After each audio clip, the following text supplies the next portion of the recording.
Place the carrots and leeks in a wide, shallow pan. The Creuset 26cm shallow casserole is perfect for this. Add just enough water to cover the vegetables before adding a knob of butter and a couple of teaspoons of sugar.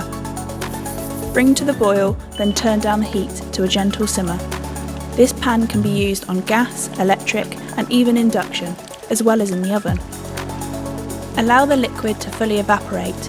If the liquid is reducing too quickly and the carrots are not cooked, add a splash more water or put on the tight-fitting lid. Once the liquid has evaporated, the vegetables should be cooked through, glazed and shiny. The sand-coloured interior makes it easy to monitor food as it cooks, preventing burning and sticking. Simply season and effortlessly take to the table in the casserole to serve.